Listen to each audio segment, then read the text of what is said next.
Gravitational potential energy. तो यहां पे याद रखिएगा द वर्क ऑब्टेन्ड है, वर्क डन नहीं बोल रहे हैं। Work obtained in bringing a body from infinity to a point in a gravitational field is called gravitational potential energy of the body at that point. अब देखिए ये planet है, ये अपना ग्रेविटेशन फील्ड बना रहा है, तो ग्रेविटेशन फील्ड की वजह से पॉइंट पी पर हम लोग ग्रेविटेशनल पोटेंशियल एनर्जी निकालने की कोशिश कर रहे हैं। और इन्फिनिटी से लेकर हम कोई यूनिट मास वाला या मतलब छोटे मास वाला पार्टिकल लेके जा रहे हैं। यूनिट मास बोलना हमेशा सही नहीं है, जब हम लोग पोटेंशियल निकालते हैं तो फिर यूनिट मास बोल लेते हैं। तो हम लोग मास m का कोई भी पार्टिकल इन्फिनिटी से उठाकर पॉइंट P तक ले जा रहे हैं। अब असली में देखो यार, अगर हम इस मास m को यहां पे छोड़ दें तो धीरे धीरे धीरे वो अपने आप यहां पे चला जाएगा ग्रेविटेशनल फोर्स ऑफ अट्रैक्शन की वजह से।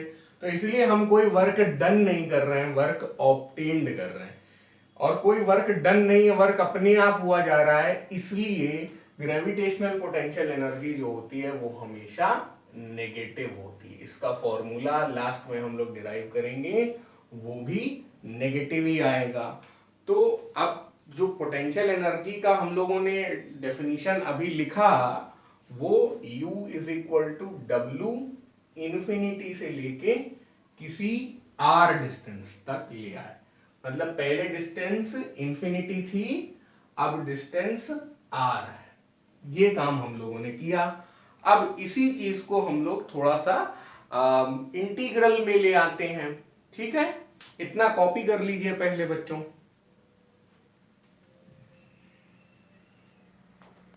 अब बच्चों को यहाँ पे कंफ्यूजन आ रहा है कि भाई नेगेटिव क्यों बोल रहे हैं। एक बार फिर से बताऊंगा कि इस प्लेनेट का जो भी असर है वो इंफिनिटी पे खत्म हो जाता है। ठीक है, मतलब इंफिनिटी बहुत दूर है, इसलिए इस प्लेनेट की ग्रेविटी वहां तक सरवाइव नहीं करती। तो जैसे ही इंफिनिटी से जरा से अंदर पे इस पार्टिकल को लाते हैं तो हम इसे छोड़ देंगे तो ये अपने आप उसमें जाके चिपक जाएगा। तो क्योंकि अट्रैक्टिव फोर्सेस है, इमेजिन करिए कि रिपल्सिव फोर्सेस होती, ये अपने आप में एक पॉजिटिव चार्ज होता बड़ा सा और ये भी पॉजिटिव चार्ज होता, तब ये इससे दूर ही जाना चाहता, इसके पास नहीं जाना चाहता, तब हमें अच्छा खासा वर्क करना पड़ता इसे यहां से यहां तक लाने में, तब वो वर्क डन होता। अब जब ये अपने आप ही चला जा रहा है तो वो वर्क ऑब्टेन्ड है, और वर्क ऑब्टेन्ड नेगेटिव होता है, वर्क डन पॉजिटिव होता है। ओके, अब देखिए वर्क क्या होता है, फोर्स इनटू डिस्प्लेसमेंट होता है। छोटा सा डिस्प्लेसमेंट dr इसी डायरेक्शन में है ना, छोटा सा डिस्प्लेसमेंट dr अगर हम लोग कर लें इस डायरेक्शन में तो f इंटू dr कर देंगे। f अपना उससे आ जाता है, यहां पे m इस प्लेनेट का मास है, न्यूटन जी आ गए, dr gmm तो सब कांस्टेंट है, हम लोग यहां खड़े हैं, r to the power -2 dr। अब इंटीग्रेट कर रहे हैं, अगर आपको इंटीग्रेशन नहीं आता है तो मैं थोड़ा हेल्प कर देता हूं। r to the power -2 + 1 r to the और -2 + 1। इंटीग्रेशन में पावर बढ़ती है और जितनी पावर ऊपर होती है उतने से ही डिनोमिनेटर में डिवाइड कर लेते हैं, और ये जाएगा इंफिनिटी से लेके r तक। तो अब u आ गया gmm, और यहां पे आप देख सकते हैं दिस इज -2 + 1 -1 हो जाएगा ना, तो -1 अपॉन, और r की पावर -2 + 1 है तो r की पावर -1 नीचे आ जाएगा। ये माइनस आया -2 + 1 की वजह से, और r की पावर 1 आया डिनोमिनेटर में इसकी वजह से, क्योंकि r की पावर -1 न्यूमरेटर में था। ये सब यार बहुत आसान है जिन लोगों को इंटीग्रेशन आता है। अब आप क्या करिए, इत्मीनान से r भी रखिए और इंफिनिटी भी रखिए। -1/r, r अब रखा जा चुका है, -1/∞। तो 1/∞ तो 0 हो गया, तो ये सारा टर्म खत्म ही हो गया, और अंत में अपना u कितना आ गया, -gmm डिवाइडेड बाई r। ये याद रखिएगा, ये जो फॉर्मूला आया है, this is at any distance r from the centre of the planet, जिसकी ग्रेविटेशनल फील्ड में हम लोग रह रहे हैं। अब एक और बात आ जाती है, क्या बात आ जाती है कि हम r की जगह रख लें रेडियस ऑफ प्लेनेट, है ना, मतलब ये जो है पॉइंट P प्लेनेट के सरफेस में ही आ जाए। दूसरा हम लोग क्या कर सकते हैं, हम किसी r is equal to r radius of planet plus h, ये तो उसी तरह है ना, this is radius of planet re and this is h। मैं दोनों ही फोटो बना देता हूं यहां पे क्या हो रहा है, अपना जो दूसरा वाला मास ये m है, ये उठ के यहीं बैठ गया, ठीक है, रेडियस ऑफ अर्थ या रेडियस ऑफ जो भी प्लेनेट है उसी के बराबर आ गया। और इस वाले केस में क्या हो रहा है, ये m सरफेस पे ना आकर थोड़ा दूरी, यानी कि re प्लस एच पे आ गया, तो ये डिस्टेंस क्या हो गई, re प्लस एच, इतना h है और इतना है re। तो अब u क्या हो जाएगा यहां पे, -gmm डिवाइडेड बाई re, है ना। तो अगर अर्थ के सरफेस पे कोई m मास का पार्टिकल पड़ा हुआ है, तो उस पार्टिकल की ग्रेविटेशनल पोटेंशियल एनर्जी इतनी होगी। ये काफी इंपॉर्टेंट फॉर्मूला है, बार बार काम आएगा। और अर्थ के h हाइट पर कोई प्लेनेट रिवॉल्व कर रहा है, कोई प्लेनेट क्या, कोई सैटेलाइट रिवॉल्व कर रहा है, मून रिवॉल्व कर रहा है, तो उसका ग्रेविटेशनल पोटेंशियल एनर्जी इस फॉर्मूले से गवर्न होगा। अब देखिए, ग्रेविटेशनल पोटेंशियल एनर्जी के लिए मैं सिचुएशन के हिसाब से डायग्राम बना रहा हूं। सिचुएशन क्या है, डायग्रामेटिक सिचुएशन के हिसाब से फॉर्मूले बना रहा हूं। यहाँ पे कैपिटल मास m और छोटा मास m दोनों के बीच में centre to centre distance r है, तो हम लोग ये फॉर्मूला लिखेंगे। है यही फोटो, सेम फोटो है, लेकिन यहाँ पे सिर्फ छोटा r दिया हुआ था सेंटर टू सेंटर। यहाँ पे क्या बोला कि प्लेनेट का मास m है, रेडियस r है, और उसके सरफेस से h हाइट तक, है ना। तो जो h है यहां पर, ये h केवल इतना है, और r रेडियस तो आपको समझ में आ ही रहा है। तो यहां पे हम लोग कह सकते हैं छोटा r is equal to r plus H, उसको रिप्लेस कर दिया। यहां पे क्या हो रहा है कि जो पार्टिकल है वो जाके सरफेस पे ही बैठ गया है, तो अगर सरफेस पे भी बैठा है तो उसमें भी पोटेंशियल एनर्जी ऐसी होती है, u is equal to -gmm by r, है ना। अब एक और ग्लोबल फॉर्मूला होता है, यूनिवर्सल फॉर्मूला होता है, जो हर एक प्लेनेट के लिए सही होता है, gm बाई r स्क्वायर। मतलब प्लेनेट का रेडियस और मास पता हो तो हम उसकी ग्रेविटी निकाल सकते हैं। This is not necessarily true for earth, ये हर एक प्लेनेट, सन, मून, सैटेलाइट और स्टार्स के लिए ट्रू है, मतलब इवन ब्लैक होल के लिए भी ये ट्रू है, ठीक है।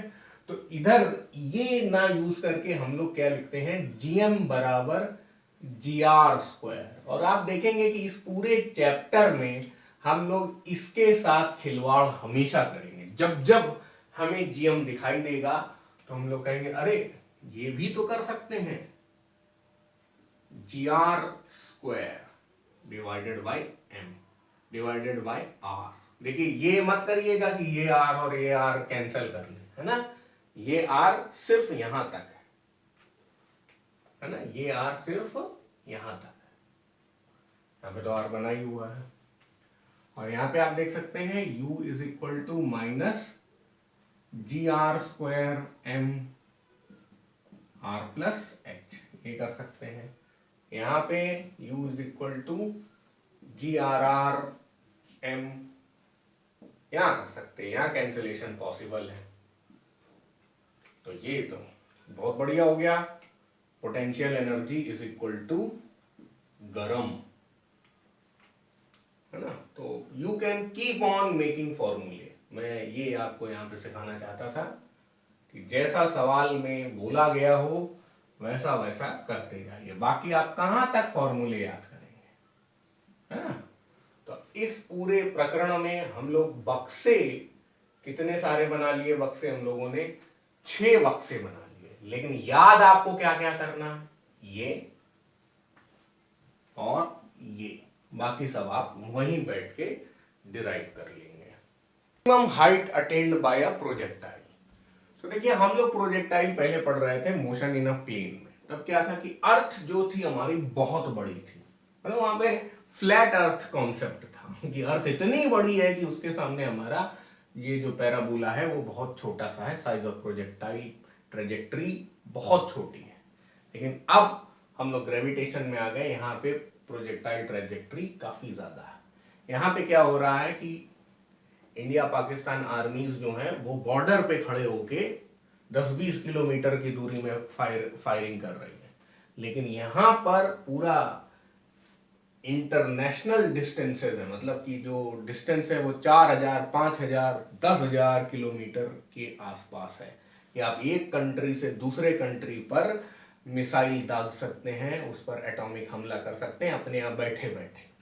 पहले हिरोशिमा नागासाकी में जो पहला एटॉमिक हमला हुआ था तब टेक्नोलॉजी बहुत कम थी। तब क्या था कि एयरप्लेन से लेके गिरा दिया गया था, लेकिन अब ऐसा है कि एक कंट्री दूसरे कंट्री पर अपने यहां से ही फायर कर सकता है, अब हवाई जहाज की जरूरत नहीं है। तो ये आपको समझ में आया कि पहले प्रोजेक्टाइल बहुत छोटा था, अब प्रोजेक्टाइल बहुत बड़ा है।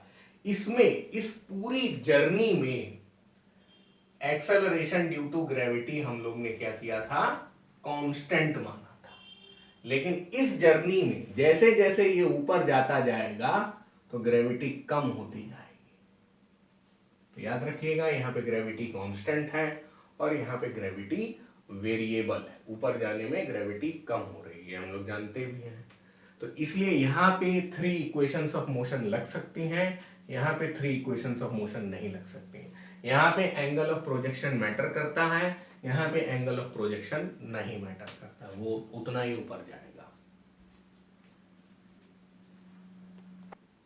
तो अब हम लोग ये समझ चुके हैं कि भाई इस बड़े वाले प्रोजेक्टाइल में एक तरीके से प्लेनेट से जो प्रोजेक्टाइल फेंका जा रहा है बहुत ज्यादा ऊंचाई पर, इसमें कुछ फर्क नहीं पड़ता है कि पाथ ए से बी ऐसा है या पाथ ए से बी ऐसा वर्टिकली अपवर्ड्स है। सब में हम लोग ये कंसीडर करेंगे कि अर्थ के सेंटर से स्ट्रेट लाइन जो जुड़ेगी, मतलब रेडियस प्लस एच, ये मैटर करेगा बस।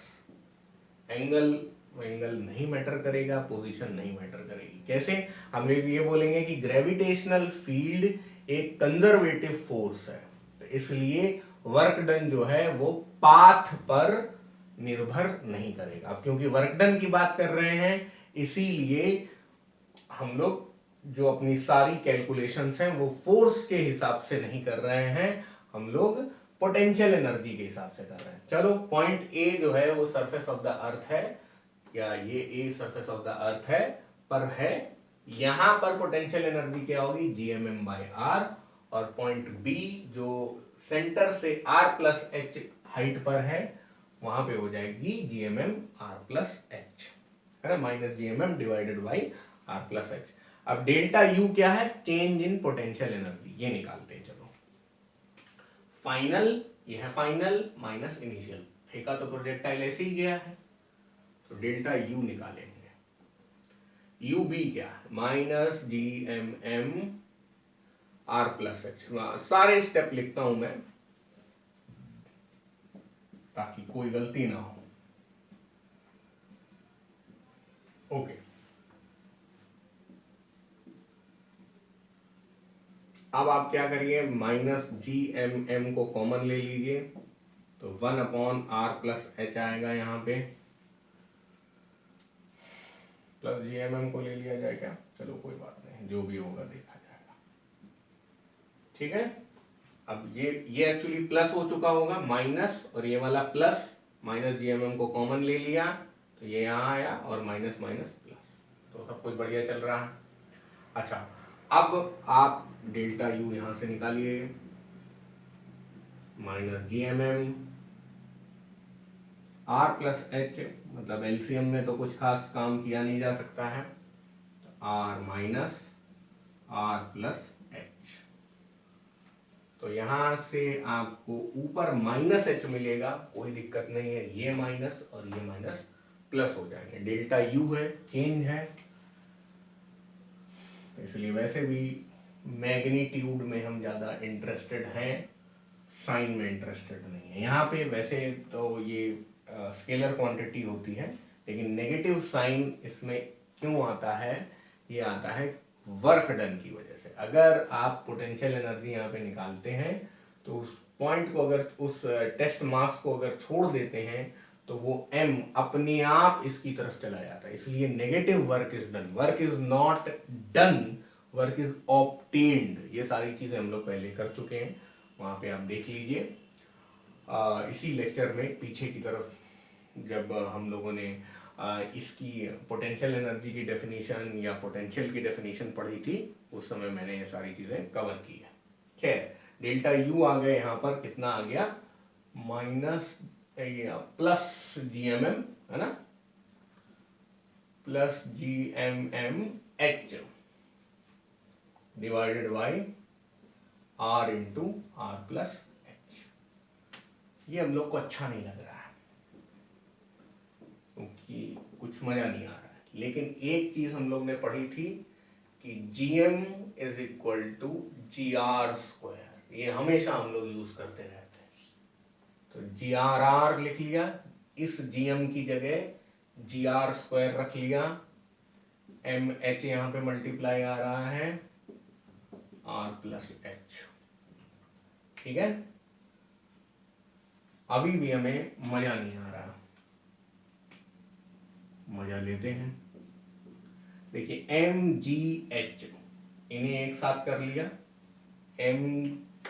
MGH इन्हें एक साथ कर लिया, R जो है उसे नीचे लिया, r+h डिवाइडेड बाई r। अब सही लग रहा है, क्योंकि यार हम जानते हैं change in potential energy MGH तो होता था, पहले पढ़ते थे हम लोग ये सब, 1+h/r। तो ये फॉर्मूला जो है जनरल फॉर्मूला है चेंज इन पोटेंशियल एनर्जी का। This is the general formula of change in potential energy, जहां पर h r के कंपेरेबल है, हाइट जो है r से अगर बहुत छोटी हो जाए, इसी में आप ये कर दीजिए h is much much less than r, तो फिर h/r 0 हो जाएगा। h/r 0 हो गया तो डिनोमिनेटर में हमारे पास 1 ही लिखा हुआ है, तब डेल्टा यू क्या हो जाता है, MGH। और यही तो हम लोग पढ़ते थे, अर्थ बहुत बड़ी है इसलिए फ्लैट अर्थ कॉन्सेप्ट है, और तब UA ये है, UB ये है, और UA को हम लोग 0 रख लेते थे, रेफरेंस पॉइंट मान लेते थे, और UB आ जाता था MGH, और आराम से कैलकुलेशन हम लोग करते रहते थे।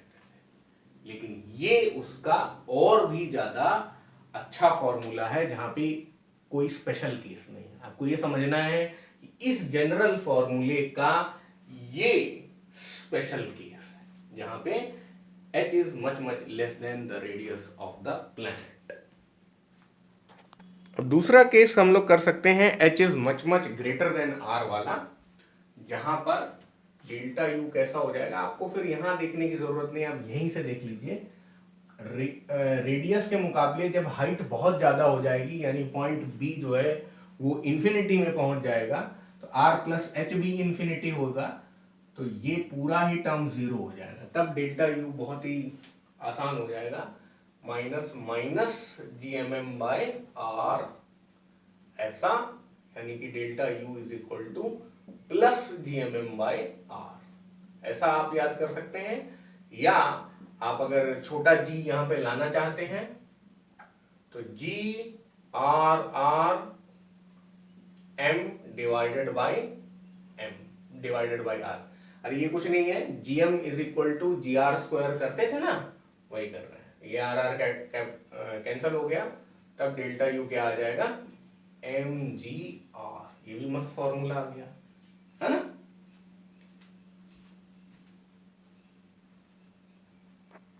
लेकिन हम तो मैक्सिमम हाइट में इंटरेस्टेड थे सर, आपने तो ये क्या डेल्टा यू ही निकाल दिया, हम तो भूल ही गए करना क्या था, है ना।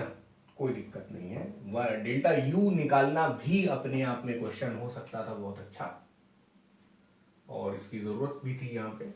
मान लीजिए कि हम लोग जब यहाँ पे थे तो हम लोग ने v वेलोसिटी से फेंका, कोई जरूरी नहीं है कि v एस्केप वेलोसिटी है, ज्यादातर तो हम लोग यहाँ पे यही मानेंगे कि v ऐसी वेलोसिटी है जो एस्केप वेलोसिटी से कम है। अगर v एस्केप वेलोसिटी के बराबर हो जाएगी बच्चों, तो ये जो पॉइंट b है वो इंफिनिटी पे पहुंच जाएगा। तो अभी हम लोग ये वाला केस ले रहे हैं। अब जो चेंज इन पोटेंशियल एनर्जी है, वो सारी चेंज इन पोटेंशियल एनर्जी आएगी कहां से, हमारी फेंकने की वजह से। फेंकने की वजह से क्या आएगा, काइनेटिक एनर्जी, यानी कि काइनेटिक एनर्जी ही, जो काइनेटिक एनर्जी हमने यहां पे दी, उसी की वजह से ये चेंज इन पोटेंशियल एनर्जी आया है।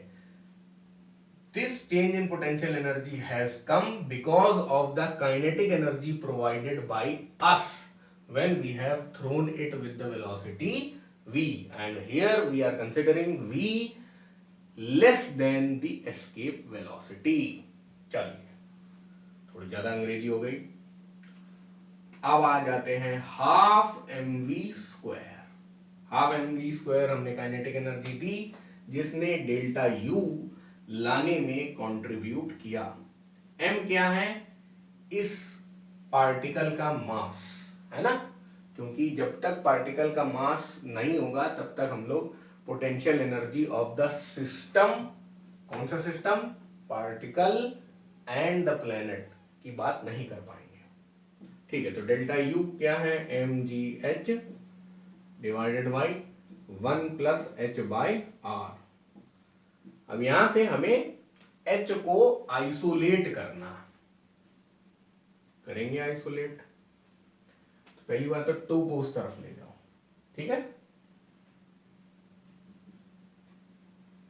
2 को उस तरफ ले जाओ, v स्क्वायर इससे मल्टीप्लाई होगा, v स्क्वायर इससे मल्टीप्लाई होगा, v square plus H V square divided by R. 2 उस तरफ चला गया, 2gh, ठीक है। अब हमें निकालना क्या है, मैक्सिमम हाइट h निकालनी है। तो h को एक साथ कर लो जहां जहां h है, ठीक है। v स्क्वायर को इस साइड ले जाते हैं, एच वी स्क्वायर, एक मिनट, थोड़ा और r भी मल्टीप्लाई कर दो सब जगह, R V square plus H V square R plus 2gh R. अब सही है, h आइसोलेट, अब एचवी स्क्वायर होगा। क्या कह रहे हैं, क्या बोल रहे हैं बेटा, एचवी स्क्वायर बाय आर से आर मल्टीप्लाई तो एचवी स्क्वायर होगा सर। एक मिनट रुक जाइए, दोनों तरफ r मल्टीप्लाई करने से क्या हुआ, मैंने यहाँ पे r लिख दिया था, वही आप पॉइंट आउट कर रहे थे, थैंक यू, आपने सही बताया। अब आप क्या कर सकते हैं, यहां पर h को एक साथ ले सकते हैं, 2gh r minus H V square, ये हो गया आर वी स्क्वायर, ठीक है। अब h कॉमन ले लीजिए, 2gh 2gr minus V square. और आपकी बुक जो है वो वी स्क्वायर आर बोलना पसंद करती है, हम भी वही करेंगे, 2gr माइनस वी स्क्वायर, ठीक है। तो ये है मैक्सिमम हाइट, मतलब मैं थोड़ा सही सीधा लिखना पसंद करता हूं, ये है मैक्सिमम हाइट जो प्रोजेक्टाइल की होगी। ठीक है, अब देखिए यहां पे भी दो बढ़िया रिजल्ट मैं लाना चाहूंगा। एक तो ये कि मान लीजिए कि हम चाहते हैं कि हाइट किसके बराबर हो, हाइट हो जाए रेडियस के बराबर, ये h और ये r आपस में बराबर हो जाए, h is equal to r वाला केस हो जाए। तब क्या होगा, r is equal to V square r divided by 2gr minus V square. तब ये r और ये r कैंसल हो जाएगा, 2gr माइनस वी स्क्वायर बराबर V square, 2gr is equal to 2v square. तब क्या हो जाएगा, v is equal to root G R. ठीक है, यानी कि अगर रूट जी आर से फेंका जाए तो हम रेडियस जितनी हाइट पर पहुंचा देंगे अपने प्रोजेक्टाइल को। ठीक है, अब अगर हम लोग ये बोलना चाहें कि h is equal to infinity, h is equal to infinity है तो यार ये इंफिनिटी कब आएगा, जब ये जीरो होगा, जब नीचे वाला टर्म जीरो होगा। तो यहाँ पे अब बहुत ही आसान है, V square 2gr minus V square बराबर जीरो, यानी कि वी स्क्वायर बराबर 2gr, यानी v is equal to under root 2gr। और ये तो बिल्कुल वही चीज है जो एस्केप वेलोसिटी होती है, समझ गए। तो जब हम लोग अब यहां से ये रिजल्ट कह सकते हैं, when v is equal to v escape then h is equal to infinity.